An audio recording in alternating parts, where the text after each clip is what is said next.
Magandang araw, ako po si Mark Lester Lirag at ito po ang aking daily devotion ngayong November 23. Ano ang contribution mo para sa susunod na generation? Youth generation na tinalakay po ni Pastor Russell Ocampo sa 365 daily devotion. Ang Bible verse po ng araw ay galing sa Mark chapter 1 verse 16 to 20.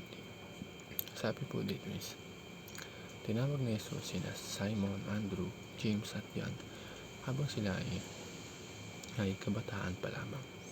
Mga young men with ordinary lives, simple routines at basic responsibilities. Pero sa simpleng pagtawag na "Come, follow me", nagbago ang direksyon ng buong buhay nila at through them, nagbago rin ang direksyon ng buong mundo. Kaya ngayon, ang tanong ay ano ang contribution mo para sa susunod na generation? At ano ba ang value ng young generation sa plano ni God? According sa ating concept ngayong araw, the young generation holds a special place in the heart of Christ. All throughout Scripture, makikita natin na God raises young people to fulfill His purposes. Sa Old Testament pa lang, ginamit niya sina Joseph, David, Daniel. All of them were young when God started molding their calling. Pagdating sa New Testament, Jesus welcomed children, empowered young disciples, and even entrusted His mission to young followers willing to obey early. A generation shaped by Christ becomes a powerful force for His kingdom. Kaya hindi option ng pag-invest sa kabataan. Divine strategy iyon para sa lasting transformation and multi-generational impact.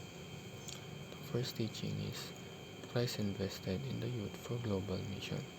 If mapapansin natin, hindi mga matatanda or religious elites ang pinili ni Jesus bilang unang disciples. Hindi rin yung mga political leaders ang pinili niya. Ay mga young men, ordinary but teachable.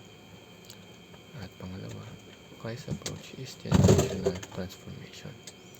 Hindi one-time event ang plano ni Jesus, hindi lang save one person, kundi transform one generation so the next generation will know Christ. Kaya early choice we make today is, especially as young people, contributes to the spiritual climate of the next generation. At ang panghuli, Christ's strategy is generational discipleship.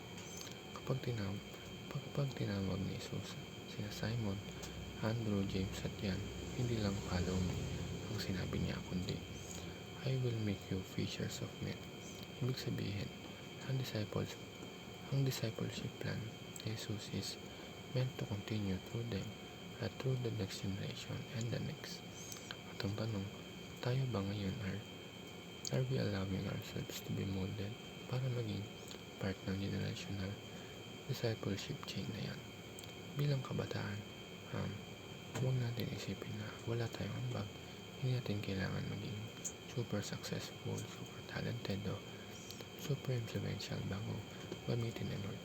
Ang kailangan lang ay willingness to follow Him just like the first disciples. Yun lang.